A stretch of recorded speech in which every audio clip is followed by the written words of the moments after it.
Dezembro de 1941. O ataque a Pearl Harbor finalmente levou os Estados Unidos à Segunda Guerra Mundial. As forças do eixo não vão ganhar esta guerra. Agora, com a ajuda dos Estados Unidos, os aliados pretendem destruir os submarinos alemães que ameaçam as rotas de navegação britânicas.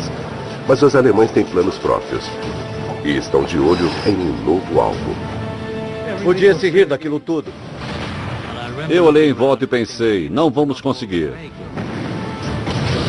Submarinos alemães estão prestes a levar a guerra diretamente ao litoral desprevenido dos Estados Unidos. Batalha naval.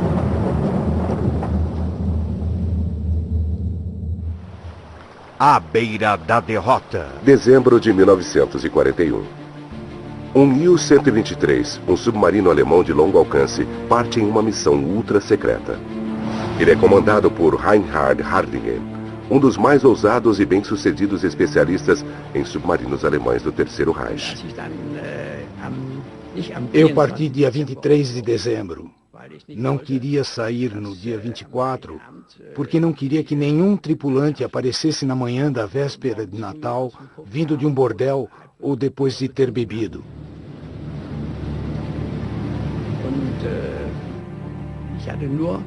Eu só tinha ordens de zarpar e tinha um envelope comigo, que deveria ser aberto somente após estarmos a 10 graus a oeste. Após 4 dias de viagem, Hardingen abre o envelope. Ele descobre que sua missão é parte de um novo e ousado plano alemão que poderá mudar o rumo de toda a guerra. Operação Drumbeat foi o nome dado ao plano alemão que consistia em levar todos os submarinos que eles conseguissem para o litoral americano e atacar os Estados Unidos com toda a força antes que eles estivessem preparados. A missão é tão secreta que não há documento-chave confirmando as ordens dadas a Hardingen.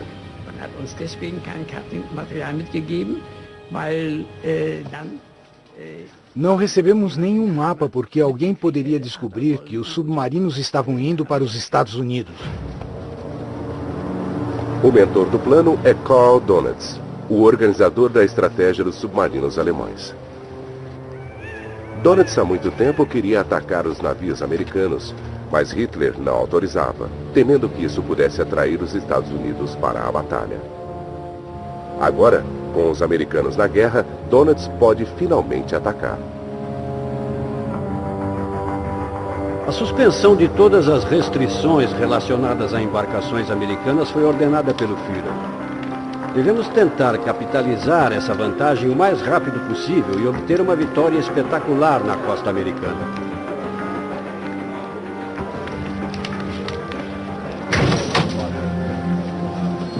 Donitz quer atacar os navios americanos enquanto o país ainda se recupera do ataque a Pearl Harbor.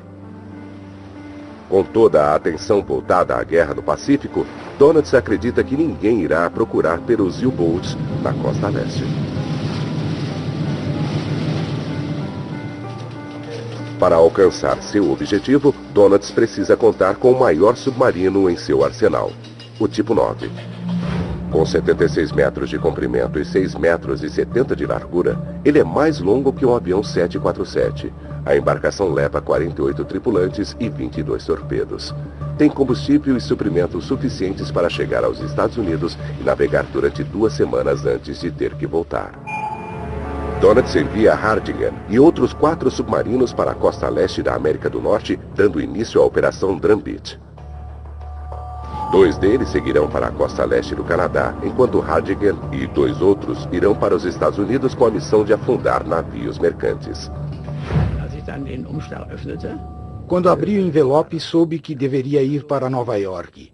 Supusemos que os americanos ficariam surpresos, porque jamais poderiam imaginar que submarinos alemães pudessem chegar até a costa do país.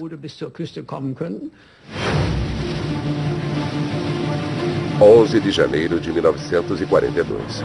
Hardingen e a tripulação estão no mar há 19 dias.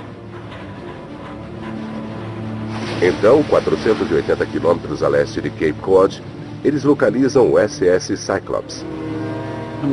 E a primeira coisa que ele viu foi a fumaça. A maioria dos navios era movida a carvão. Eles geravam fumaça quando estavam em movimento.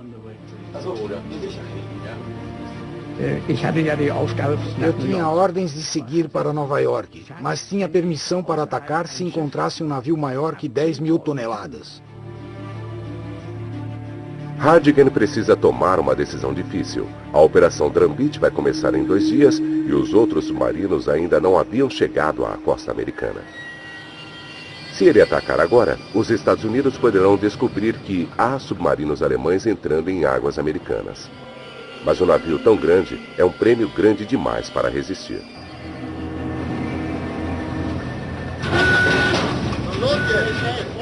Os homens no U-123 recebem ordens para assumir seus postos de combate.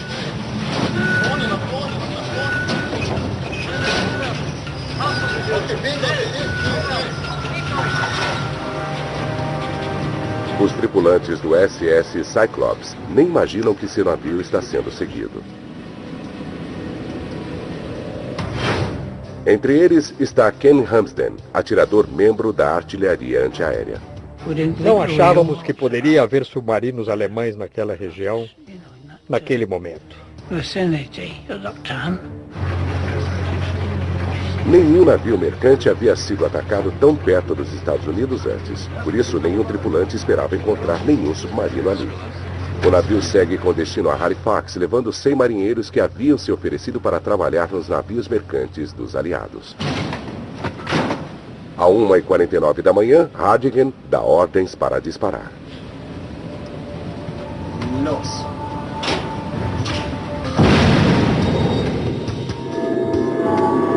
Explosivos fortes são colocados no nariz, visando destruição máxima.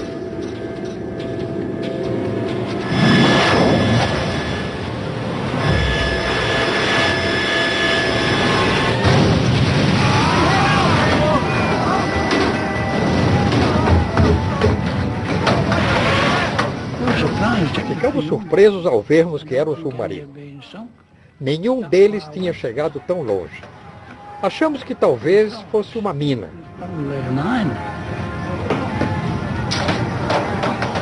O operador de rádio do SS Cyclops percebe que se trata de um torpedo. Desesperadamente, ele tenta contatar as autoridades navais.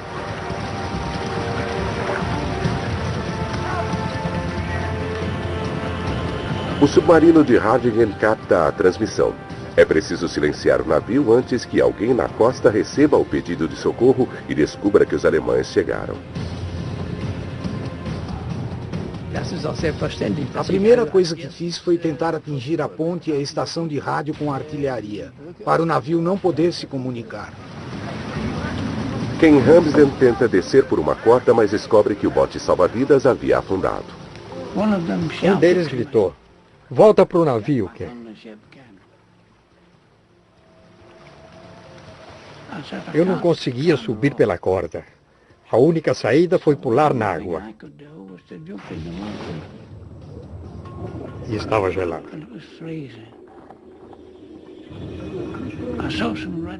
Vi luzes vermelhas à distância e nadei na direção delas.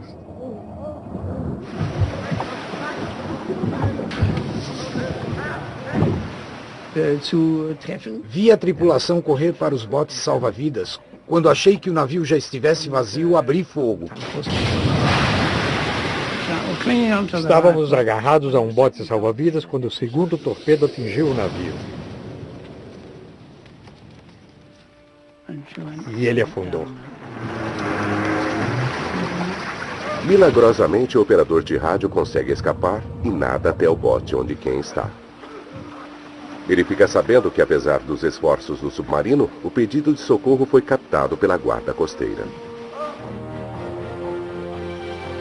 Ken Hamsden sobreviveu.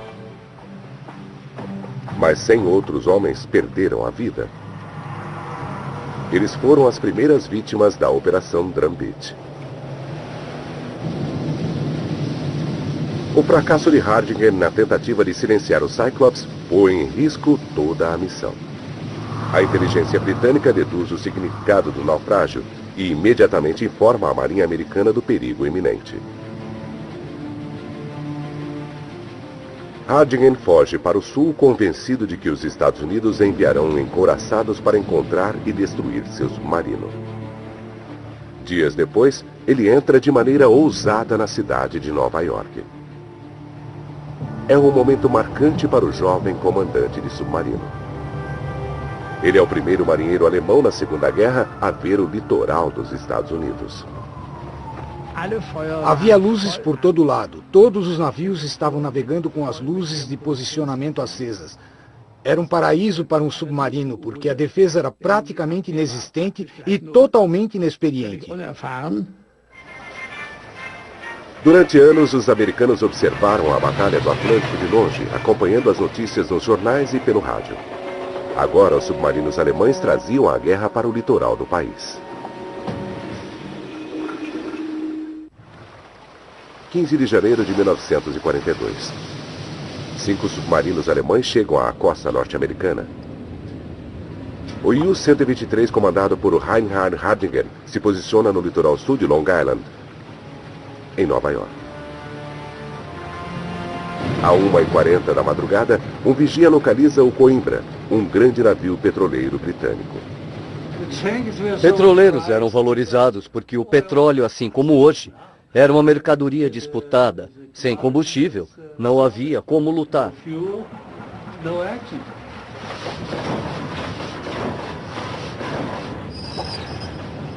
Hardingen move seu submarino para a posição de ataque.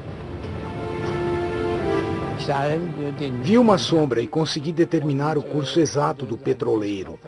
Ficamos na frente dele e disparamos.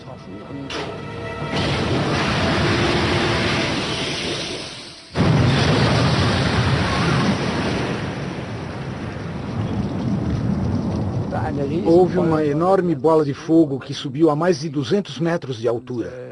E depois de uma grande explosão, o navio e a água se incendiaram.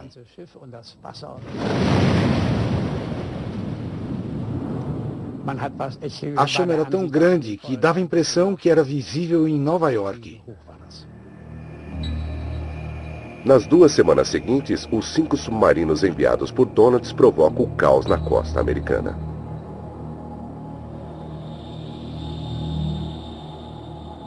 – 23 navios são afundados. 8 deles por Hardingen, tornando esta uma das missões mais bem-sucedidas da guerra.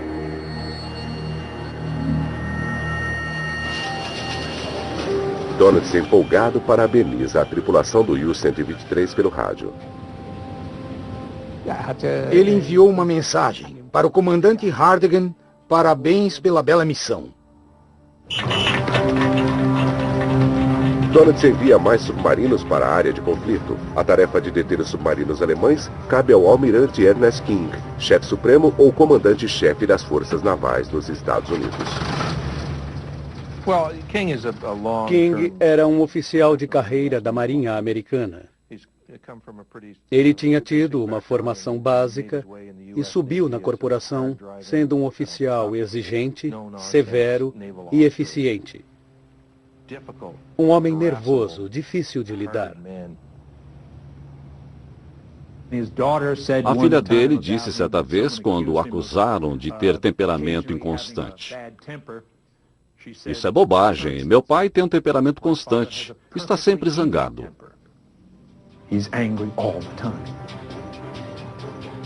Infelizmente para os aliados, a energia de King está focada em outro lugar. No início de 1942, King estava muito preocupado com a guerra no Pacífico e tornou-se seu objetivo pessoal vencer aquela guerra. Com o aumento das perdas na costa leste, King é pressionado pelos britânicos a formar comboios, grandes grupos de navios viajando juntos protegidos por escoltas armadas. Ele se nega, alegando que não dispõe dos destroyers necessários para a tarefa. Ele não entendia o sistema de comboio. Ele achava que se não houvesse escolta suficiente, não poderia haver comboio. Os britânicos sabiam que qualquer comboio é melhor que nenhum, porque ao menos se reduz a dispersão dos alvos. Em uma situação normal, um navio mercante passaria a cada 10 minutos. No comboio, seria um só num bloco. Navegando sozinhos e desprotegidos, os navios são alvos fáceis para os submarinos. Americanos curiosos vão para as praias do país observar os ataques dos submarinos alemães. Lembro que quando eu era criança, no Brooklyn, Nova York, meu pai me levou para a praia, até a extremidade do porto, e apontou para o que ele dizia serem navios americanos em chamas, distantes no horizonte.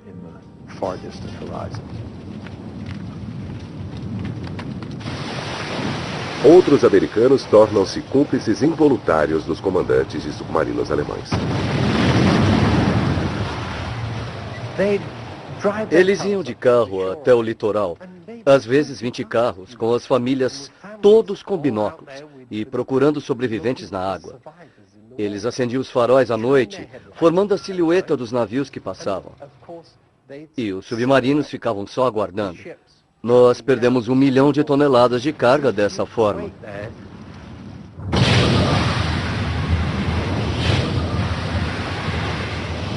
Hardingen fica surpreso com a falta de reação. Na Grã-Bretanha, as águas eram muito bem protegidas porque os ingleses sabiam exatamente o que tinham que fazer, e isso dificultava as coisas. Já os americanos eram completamente inofensivos. Conforme o inverno de 1942 vai progredindo, a Grã-Bretanha vai ficando cada vez mais desesperada por suprimentos vitais. O primeiro-ministro Winston Churchill e seus comandantes não se conformam com a recusa do almirante King em adotar o sistema de comboios. Ele não aceitava nenhum conselho dos ingleses. Ele odiava os ingleses. Não estava interessado na opinião dos ingleses. Não queria aprender com a experiência inglesa. Dwight Eisenhower uma vez disse que a guerra teria acabado antes se tivessem matado Ernie King. Os ingleses achavam que Ernie King não gostava deles, o que pode ter sido verdade, mas na verdade King não gostava de ninguém que não fosse da Marinha Americana. Para os aliados, o impensável parece ter acontecido. A entrada dos Estados Unidos na Batalha do Atlântico foi um desastre completo. Desesperado para acabar com a carnificina, Churchill convence King a mudar de tática. Diante de inúmeros protestos, King finalmente cede e começa a implementar os primeiros comboios experimentais. Os submarinos de Donitz conseguiram afundar 2 milhões de toneladas de cargas em apenas 4 meses. Mas com a tardia adoção dos comboios experimentais, a situação começa a melhorar rapidamente.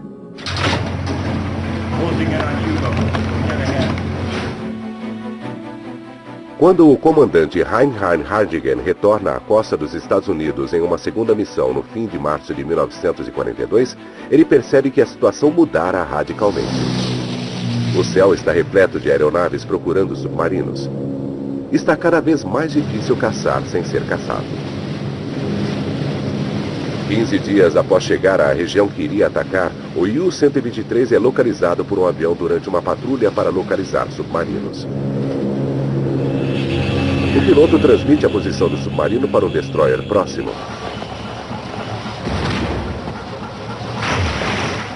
Hardingen submerge e é atingido por uma carga de profundidade. Eu tinha um livro policial comigo e fingi que estava lendo. Achei que pensariam, se o velho está lendo, a coisa não pode ser tão ruim. Então, meu oficial de vigia, Hans von Schroeder, bateu no meu ombro e disse, capitão, seu livro está de cabeça para baixo.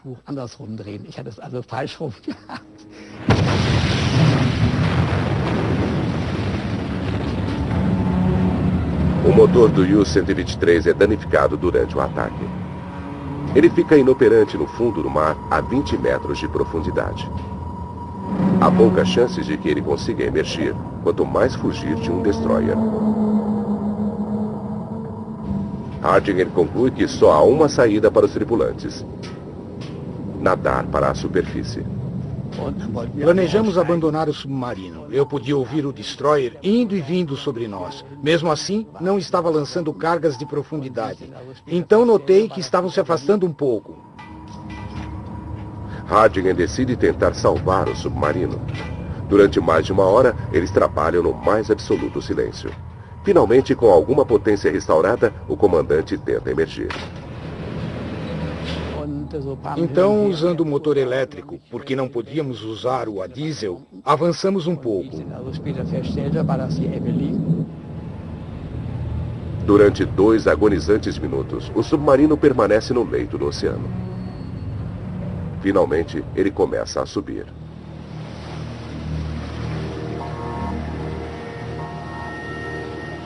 Tivemos sorte.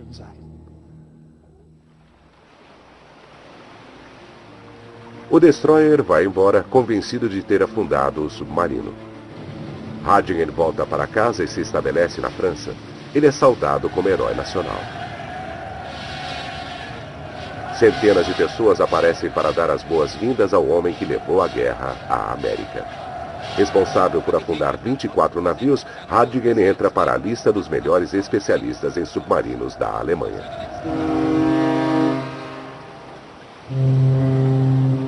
No fim de maio, quase todos os navios que partem da costa leste viajam em comboios protegidos por aviões e encouraçados. A perda de navios cai drasticamente. As perdas dos aliados são avassaladoras. Mais de 300 navios, incluindo 129 petroleiros, foram afundados.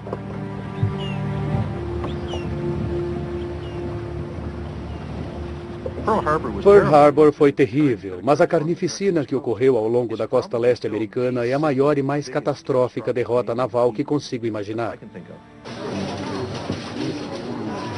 Dönitz desferiu um golpe terrível contra os aliados, reduzindo drasticamente a quantidade de suprimentos que chegou à Grã-Bretanha. Apesar do sucesso do ataque de Dönitz aos navios americanos, Hitler não se impressiona com os submarinos. Em meados de 1942, sua atenção está voltada para outro lugar. Seu exército trava uma batalha desesperadora contra forças russas no leste da Europa. A campanha cada vez mais penosa consome uma quantidade cada vez maior de recursos alemães. Dönitz era popular com Hitler. Ele era um bom nazista, mas a marinha alemã não era nada popular com Hitler. Ele preferia se desfazer da maior parte dela e redistribuir os recursos. Hitler questiona abertamente se o aço destinado aos submarinos não seria mais bem aproveitado por seus exércitos no combate aos soviéticos. Após seu retorno triunfante da América, o comandante Heinrich Hadjigen é chamado para discutir a situação com Hitler. Quando estava no gabinete de Hitler, eu o deixei muito zangado porque disse: "O senhor está de costas para o mar, olhando para a terra. Não sabe que esta é uma guerra no mar e não na terra. A guerra não será ganha na terra. Esta guerra só será decidida no mar."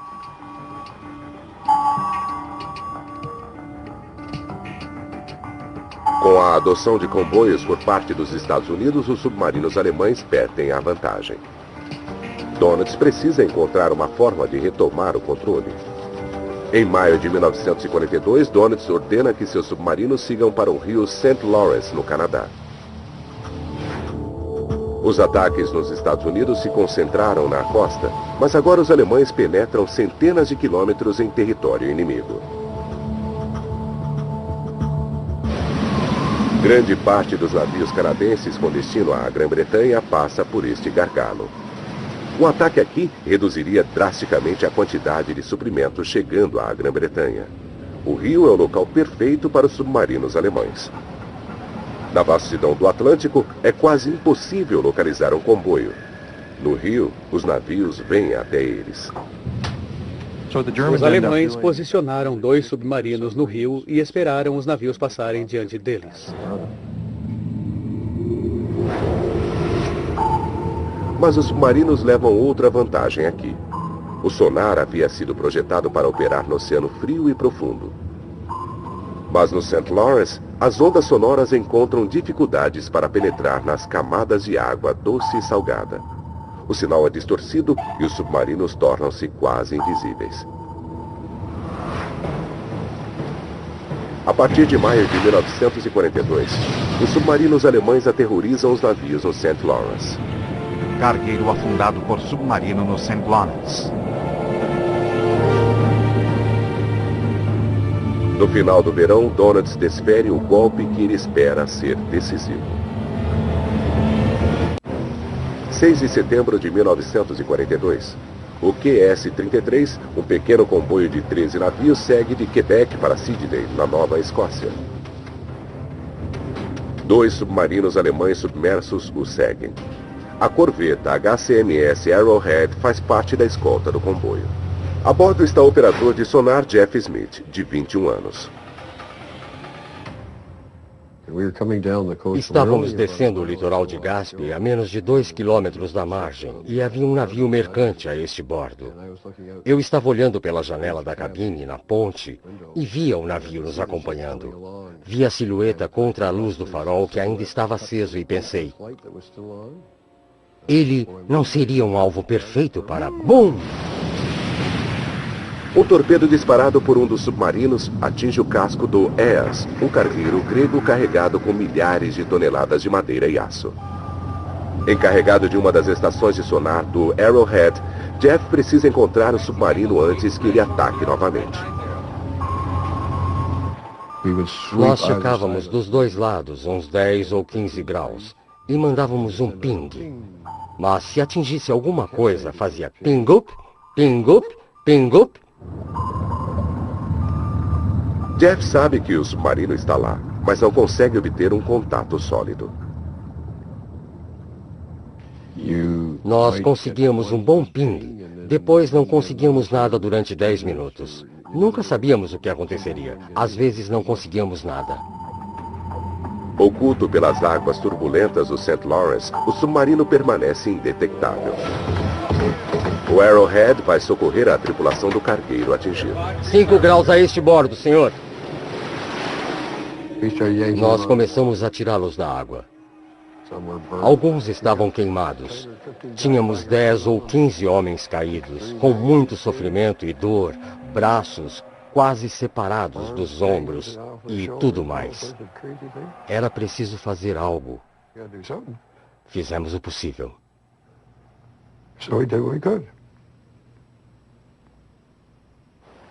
Um segundo U-Boat se aproxima para atacar o comboio.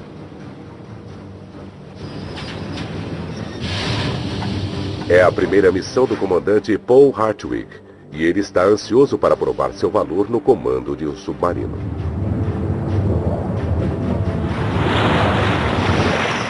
Os tripulantes da corveta Arrowhead nem imaginam que Hartwig havia penetrado no comboio. Eu estava de folga e fui até a popa, onde um amigo meu estava de vigia. Eu estava lá, fumando um cigarro, olhei para a água e disse, olha os golfinhos. E meu amigo disse, meu Deus, não são golfinhos, são torpedos. Hartwig dispara simultaneamente 3 torpedos contra 3 navios diferentes.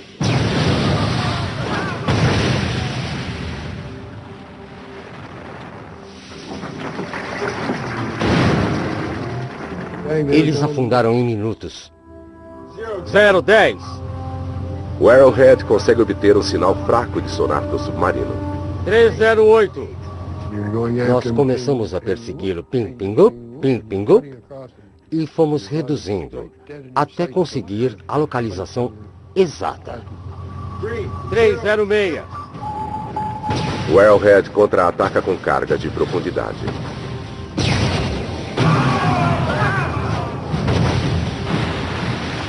O barulho era incrível, inacreditável. Dinamite explodindo por todos os lados.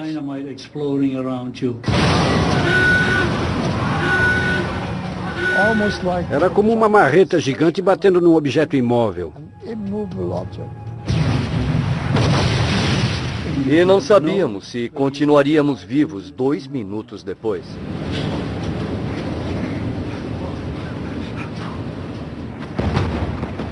O Arrowhead continua atacando.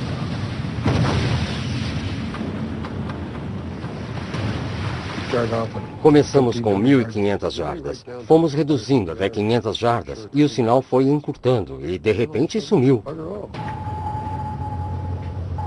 Os submarinos pareciam ter desaparecido. Hartwig usou um Pillenwerfer, uma invenção alemã criada para bloquear as ondas dos sonares dos aliados. O Pillenwerfer era um comprimido efervescente gigante. Quando jogado na água, soltava bolhas sem parar e criava uma cortina que defletia o sinal do sonar, aí perdíamos o contato com o submarino. Hartwig escapa e prossegue com os ataques, afundando mais 3 navios. Os canadenses iniciam uma caçada para encontrar e destruir o submarino de Hartwig.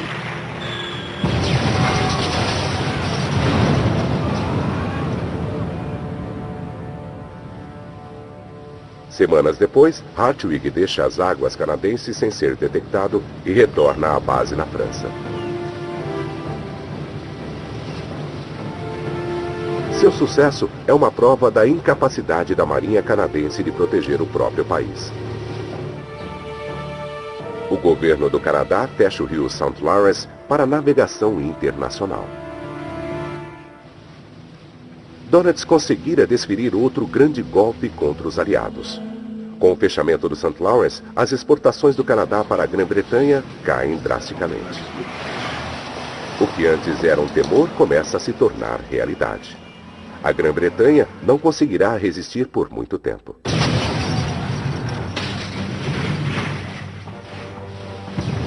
Os aliados parecem estar perdendo a Batalha do Atlântico. Ao longo de 1942, as derrotas para os submarinos alemães cresceram de forma alarmante.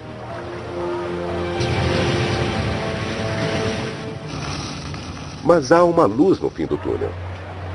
A indústria americana está fabricando navios em ritmo acelerado. Grande parte dos navios são chamados Liberty.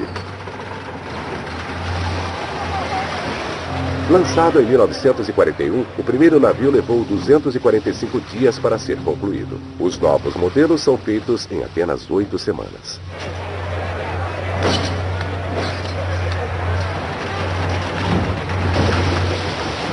Cada um desses armazéns flutuantes pode levar centenas de tanques ou comida suficiente para alimentar 500 mil pessoas durante uma semana. O plano aliado é simples: inundar o Atlântico com uma quantidade de navios Liberty que os alemães não possam afundar. Mas os alemães também estão trabalhando. Apesar das dúvidas de Hitler, a frota de U-boats cresce rapidamente. Os alemães continuaram produzindo U-boats e o número cresceu. Mas um pouco seria possível caminhar de Nova York a Bordeaux em cima dos cascos dos submarinos. No fim do ano, o número de submarinos chegou a quase 400. 100 a mais do que Donitz afirma precisar para vencer a guerra. Com as novas embarcações, surgem rumores de novas táticas assustadoras. Em uma reunião secreta, no segundo semestre de 1942, Hitler afirma que os subcomandantes de submarinos devem executar todos os sobreviventes de um ataque. É uma triste lembrança do que está acontecendo em terra.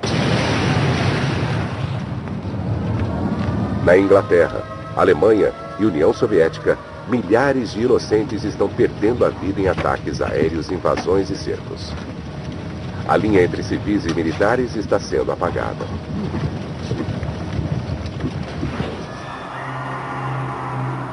Alimentados pela propaganda aliada, começam a circular boatos de que os alemães estão adotando práticas terríveis no mar. O que se dizia na época era que os alemães eram carniceiros. E que fuzilavam homens em botes salva-vidas.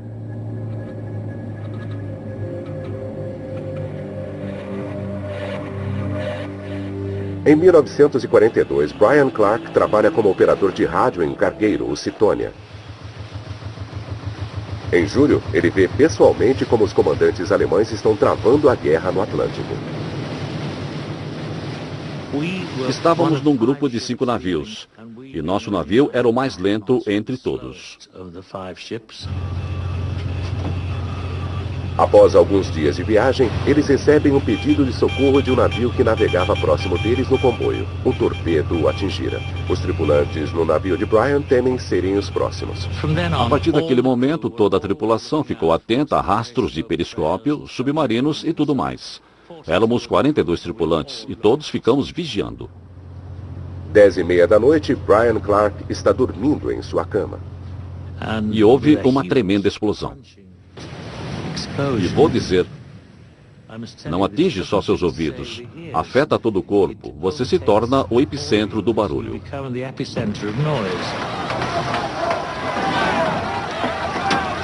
O Cydonia foi atingido e está afundando rapidamente.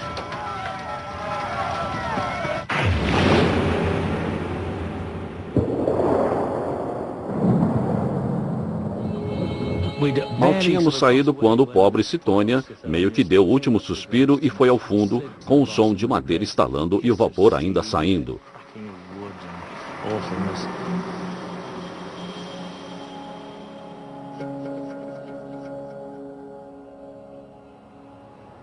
E de repente, estávamos num pequeno bote no meio do Oceano Atlântico, que é gigantesco.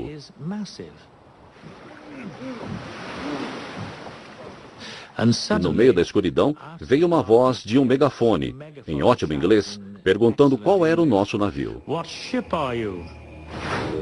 A voz é de Adalbert Chiny, comandante do submarino alemão que estava atacando. Os homens no bote salva-vidas temem por sua vida. Todos estávamos com medo que eles usassem as metralhadoras contra nós.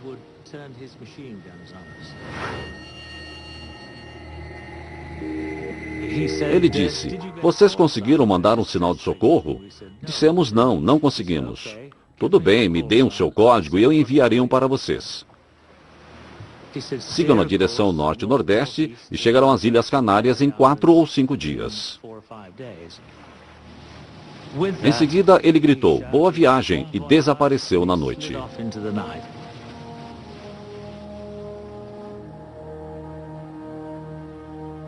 A afirmação de que os alemães matavam os sobreviventes não se confirmou neste caso. Brian Clark tem sorte. Poucas semanas depois, Donat estabelece novas ordens para seus subordinados que afetarão a vida de todos os marinheiros mercantes. Não tentem de forma alguma resgatar membros de navios afundados. O resgate vai contra os mais primitivos conceitos da guerra de destruição de navios inimigos e suas tripulações. Sejam duros. Lembrem-se de que o inimigo não tem piedade de mulheres e crianças quando bombardeia cidades alemãs. A guerra no Atlântico entra em uma fase mortal e os dois lados estão determinados a vencer a qualquer custo. Durante a maior parte do ano, Donat usa a tática de guerrilha às margens do Atlântico. Um único submarino emboscando navios mercantes solitários. Mas com a aproximação do inverno, ele decide atacar os comboios que levam suprimentos tão necessários à Grã-Bretanha.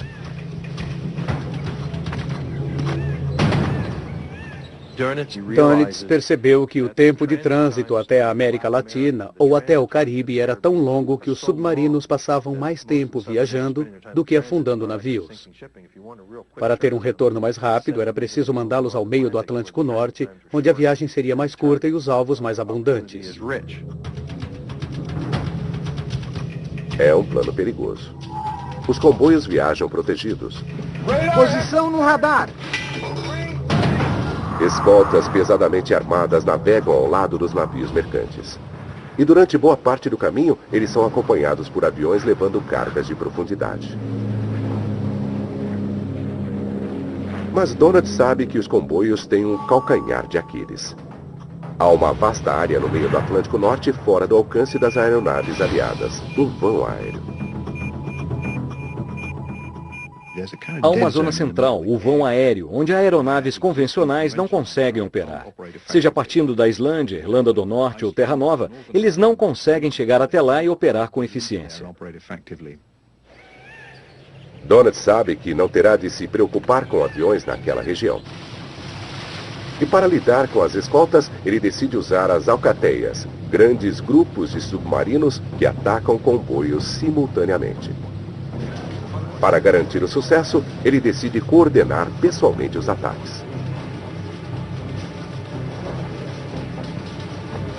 O próximo alvo será o SC-107, um comboio de 42 navios que partira de Nova York em 24 de outubro com destino à Inglaterra. A escolta canadense é composta de um destroyer e algumas corvetas. Em 1942, a Marinha Canadense escoltou mais de um terço dos comboios transatlânticos. Para atender a demanda, a Marinha cresceu rapidamente. Homens com pouco treinamento eram enviados ao Atlântico. Cullis Lancaster está a bordo da corveta designada para escoltar o comboio SC-107. Tivemos só 16 semanas de treinamento antes de ir para o mar. E nessas 16 semanas, só houve uma sessão de 8 horas a bordo de um iate adaptado. Foi a única vez que fomos para o mar. Com um dia de viagem, a escolta recebe uma transmissão de rádio preocupante. Uma alcateia segue o SC-107. Dönitz enviara 17 submarinos com instruções de destruir o comboio.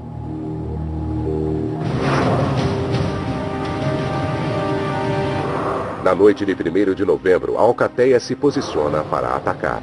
O líder da ação é o barão Siegfried von Forstner, mestre em táticas e experiente subcomandante. O plano é simples, mas extremamente letal. Atacar o comboio de todas as direções ao mesmo tempo. Ataques coordenados de várias direções fizeram as escoltas reagirem, em vez de permitir que elas tomassem a iniciativa. Esse é o segredo para vencer as defesas. Toda velocidade à frente. Potência total à frente. Tentamos manter os submarinos submersos, porque eles só viajam a 3 nós debaixo d'água. Virando 24 graus, senhor. Assim que os submarinos submergissem, o comboio teria vantagem na velocidade. E a ideia era mantê-los submersos, abrir distância com o comboio e obrigá-los a fazer o jogo do pega-pega. Pouco antes da meia-noite, von Forstner percebe sua chance. Enquanto o único destroyer da escolta persegue outro submarino, o comandante alemão ataca.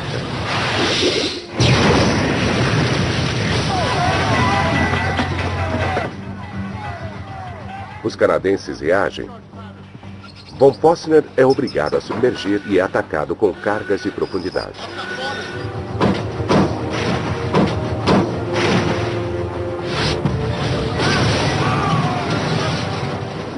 Mas enquanto os canadenses se concentram em destruir von Forstner, outros submarinos avançam para atacar.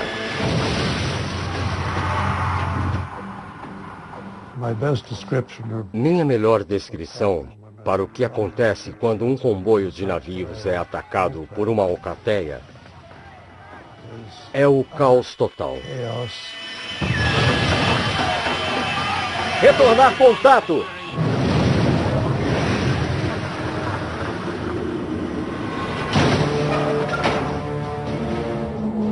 Von Forstner escapa das cargas de profundidade e ataca mais 2 navios. Tínhamos que continuar lutando.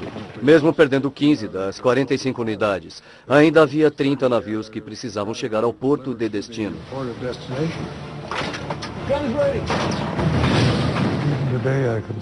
Ainda hoje, eu ouço o som dos navios explodindo.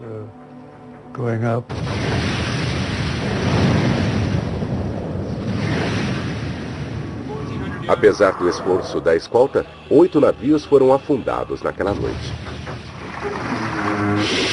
Nos 2 dias seguintes, o comboio continuou sendo perseguido pelos submarinos enquanto a escolta lutava para deixar o vão aéreo. A estratégia de Dönitz é um sucesso. Em apenas 4 dias, seus submarinos mandam 15 navios para o fundo do Atlântico. Mas o SC-107 ainda tem uma esperança. O comboio finalmente saiu do vão aéreo. A notícia das perdas chega à sala de operações em Liverpool, o centro das atenções das forças navais aliadas. Bombardeiros são enviados da Islândia numa tentativa de salvar o que restou do comboio.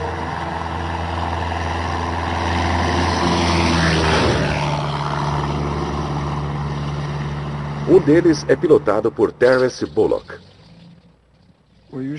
Acordávamos às 5 da manhã e voávamos 1.100 quilômetros até onde os navios estavam.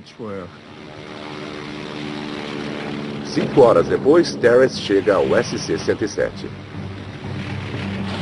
Ele vê o submarino e ataca. Quando eles nos viam, disparavam contra nós. Mas eu chegava de surpresa, descia a 15 metros, nivelava e disparava contra o submarino. Na frente eu tinha canhões de 20 milímetros.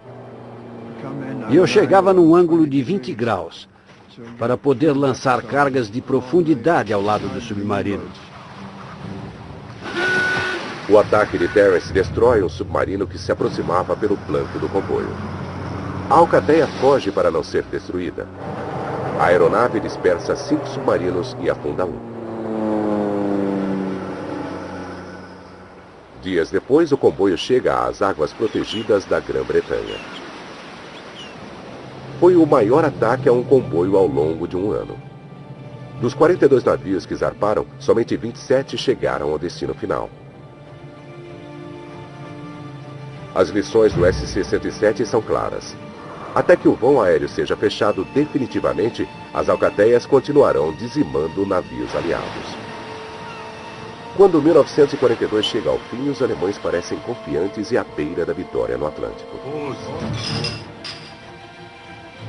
Os submarinos de Donitz haviam afundado 1.200 navios.